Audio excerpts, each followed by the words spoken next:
Persona ist ein latinisches Wort, das Maske bedeutet. Per heisst durch und Sona heisst Klinge. Persona ist die Maske, wo die Stimme vom Schauspieler durchklingt. Dadurch. Das ist Person, Persönlichkeit, Persona. Und ich finde, das Bild sagt uns sehr viel darüber, was Personalität bedeutet. Und ich setze Personalität grob gesehen ziemlich gleich mit Ego oder mit Verstand. Also Personalität ist eine Verstandesstruktur. Und Ego ist etwas entsprechend sehr Ähnliches. Und das Bild von der Maske, also ich muss vielleicht noch ein bisschen beschreiben, im alten Rom und also vor allem im alten Griechenland haben die Schauspieler eine Maske vor das Gesicht gehabt und damit sind die Rollen geworden, die sie im Schauspiel gespielt haben. Und es hat durchaus können sein, dass ein Schauspieler mehrere Personen angenommen hat, sprich verschiedene Masken vor das Gesicht gehabt hat und dann die verschiedenen Rollen gespielt hat. Und das ist Persona. Und das ist also Person ist eine Rolle, die man spielt in einem Schauspiel. Und wenn wir das ein bisschen genauer anschauen, können wir sehr viel Erkenntnis gewinnen über was Personalität ist. Personalität ist eine Rolle, die man übernimmt in einem Schauspiel. Also nehmen wir an den Heiri Müller aus Schlieren spielt der Julius Caesar, indem er die Maske Julius Caesar vor sein Gesicht hebt. Das zeigt uns schon sehr viel über die Tätigkeit vom Verstand. Der Verstand verdeckt Wirklichkeit. Die Maske verdeckt das Gesicht vom Schauspieler. Und der Verstand verdeckt nicht nur die Wirklichkeit, sondern er ersetzt die Wirklichkeit. Er behauptet, ich bin das, was wirklich ist. Das ist eine zweifache Verweigerung gegenüber der Wirklichkeit vom Verstand. Der Verstand verdeckt die Wirklichkeit und dann behauptet er noch, er sagt das, was wirklich ist. Also wenn man einem Schauspiel beiwohnt und ständig den Heiri Müller sieht mit der Julius Caesar Maske, dann ist man nicht wirklich mit dabei. Dann die Idee von einer Persona, von einer Maske ist, die Wirklichkeit zu verdecken und die Wirklichkeit zudem noch zu ersetzen. Und das ist das, was der Verstand macht. Es ist ein Rückzug von der Wirklichkeit und es ist dann zudem noch Behauptung, das, was der Verstand behauptet, sei die Wirklichkeit. Und das ist die klassische Definition in den indischen Schriften bezüglich Verblendung. Verblendung ist zu meinen, das, was ist, sage ich nicht, und das, was nicht ist, sage ich. Verblendung ist zu meinen, Julius Caesar sage ich und Heiri Müller sage ich nicht. Das ist die Definition von Verblendung aus den alten indischen Schriften. Und das passt sehr gut auf Persona. Persona behauptet, sie sei das Eigentliche und macht das, indem sie es überdeckt und ersetzt. Und wenn wir weiter schauen, in dem Maskenbild, mit der Maske ist eine ganze Welt gegeben.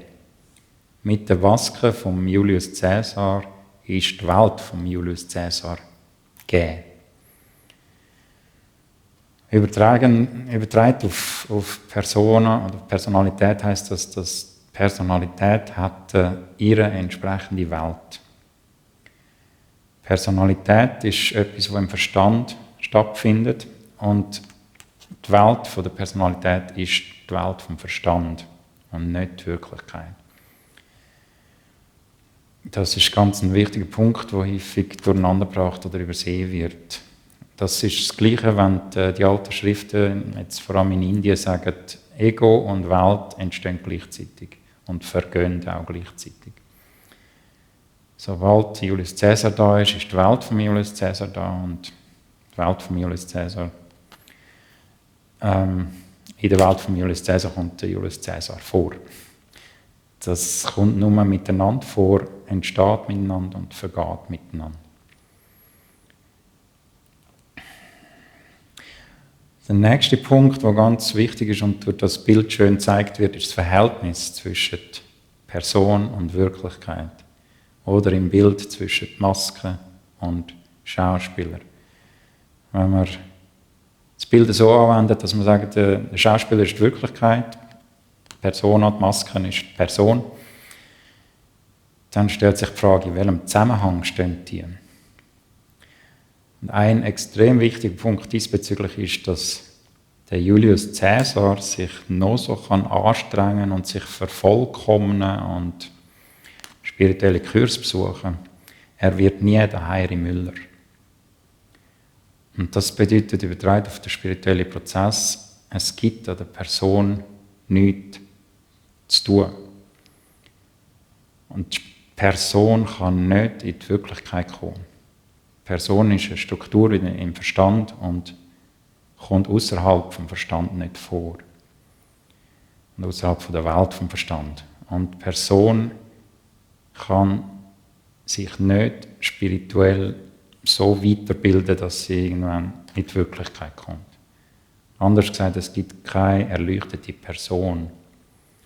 Erleuchtung ist das Ende vom Personsein.